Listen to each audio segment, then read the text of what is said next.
وعن عمر بن خطاب رضی اللہ تعالی عنہ قال قال رسول اللہ صلی اللہ علیہ وسلم انما الاعمال بالنیات رواہ البخاری و مسلم۔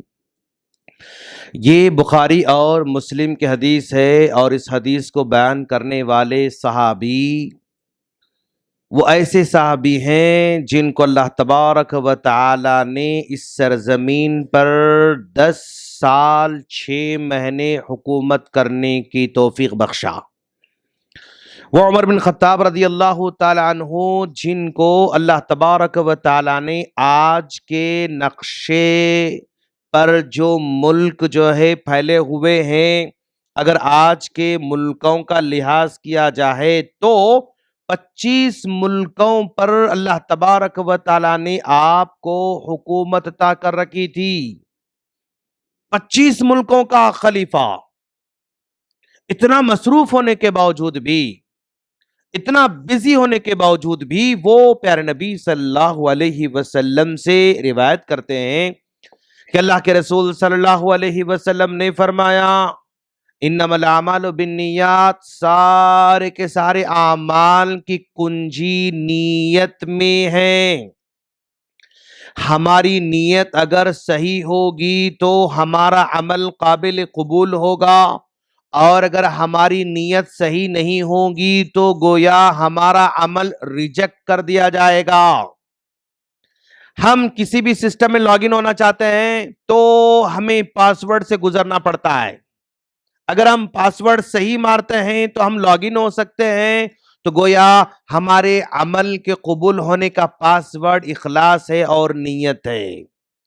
ہماری ساری کی ساری زندگی اسی نیت پر ہی یعنی ڈیپینڈ ہوا کرتی ہے۔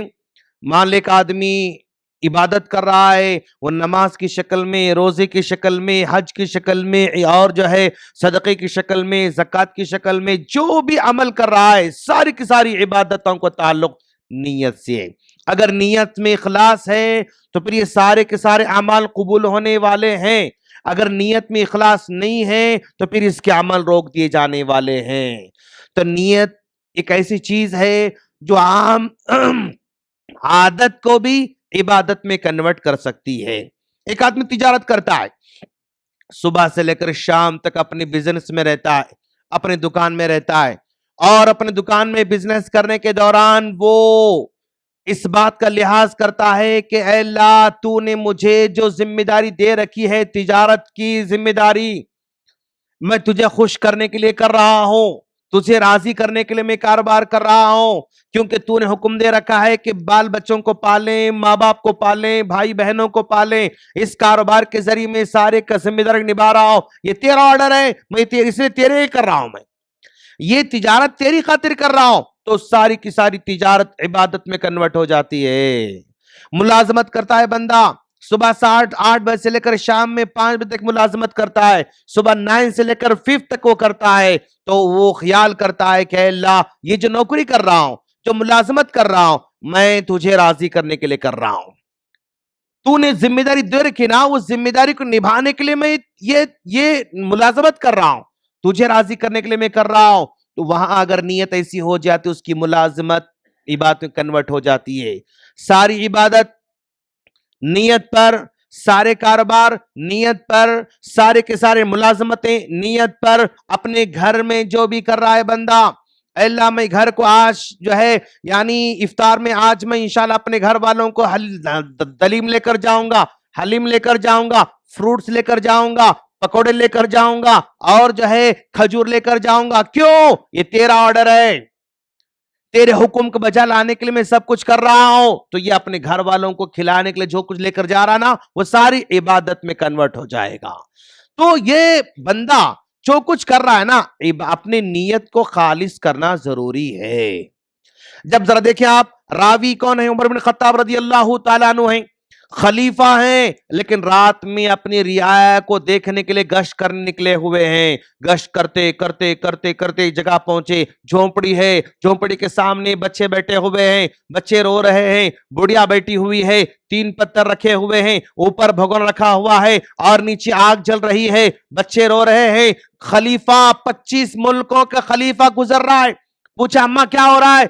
तो उस बुढ़िया ने कहा बेटा घर में खाने कुछ नहीं है, बच्चे भूख से रो रहे हैं, लिहाजा मैं पानी उबाल रही हूँ, तसल्ली दे रही हूँ। बेटा खाना पक रहा है, पक रहा है, पक रहा है। ये तसल्ली सुनते सुनते सो जाते हैं, फिर मैं भी चूल्हा बुझा के सो जाती हूँ, ये मेरी हालत है। उस बुढ़िया ने कहा तो 25 मुल्कों का खलीफा वापस लौट कर बैतुल माल को जाता है और जाकर बैतुल माल में से जो है अनाज ले रहा है।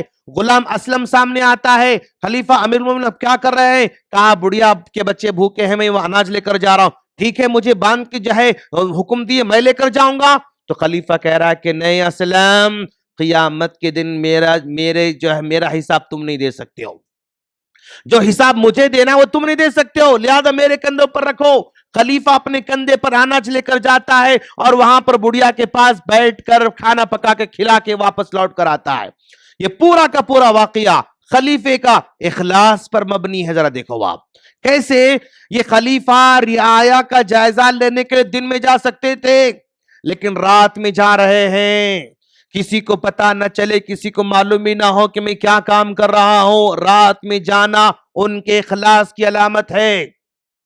और फिर अनाज लेकर लाने जब जाते हैं, असलम कहता है कि मुझे दे दे, मैं लेकर जाऊंगा। तब कहते हैं कि नहीं, इसके बारे में मुझसे सवाल किया जाएगा, तुमसे सवाल नहीं करेगा अल्लाह ताला।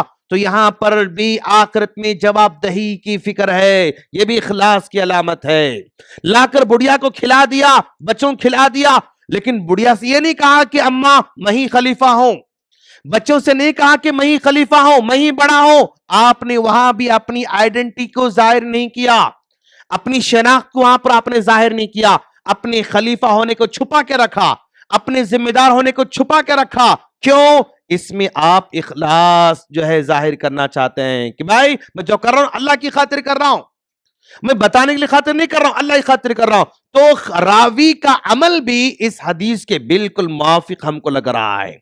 दोस्त आखिरी बात, यानी इखलास क्या है, नीयत क्या है? जरा देखिए आप, दो किसान हैं, farmer A farmer B, farmer X farmer Y, दो किसान हैं।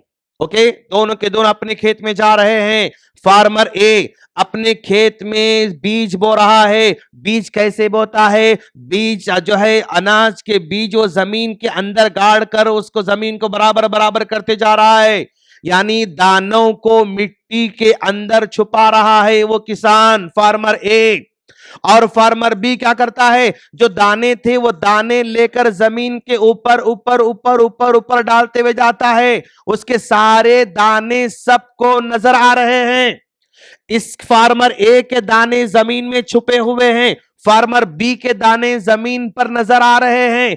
अब अगले 3 महीने के बाद आप क्या देखेंगे कि फार्मर ए के खेत में फसल उगकर आ रही है और फार्मर बी के खेत में कोई फसल नहीं उग रही है, बल्कि जैसा था वैसे ही है। क्यों ऐसा? इसलिए कि उसने जमीन में बीज को छुपा दिया था। तो वो बीज जमीन में छुपा हुआ है ना, वो रिवार्ड लेकर आता है, वो फसल की शक्ल में वापस लौट कर आता है। और जो बीज जमीन के ऊपर पड़ा हुआ है, लोगों को नजर आ रहा है, उससे कोई फसल उगने वाली नहीं, ना उससे रिवार्ड आ सकता, ना उससे अवार्ड उसको जो है मिल सकता है।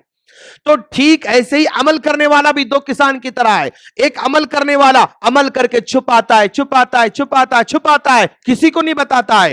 तो वो छुपा हुआ अमल रिवार्ड लेकर उसके पास आता है, अजर लेकर उसके पास आता है, सवाब लेकर उसके पास आता है। और जो आदमी अमल करता, उसको बताया, इसको बताया, इसको बताया, उसको बताया, वो अमल, वो जो उसका बीज है जमीन के ऊपर सबको नजर आ रहा है, तो वो बीज कोई फसल नहीं उगा सकता, कोई जो है उसका बदला नहीं दिला सकता। तो बिल्कुल सिंपल मिसाल है, अमल ये बीज की तरह है। आप एक दाना अंदर जमीन पे कर छुपाओगे तो 70 दाने जो है तुमको मिलेंगे, 700 दाने तुमको मिलेंगे। अगर दाना जमीन पर डालोगे, नजर आने की तरह डालोगे, अमल का बीज ऊपर रखोगे, सबको नजर ऐसा रखोगे, तो फिर उससे कोई दाने मिलने वाले नहीं, कोई से रिवार्ड मिलने वाला नहीं है।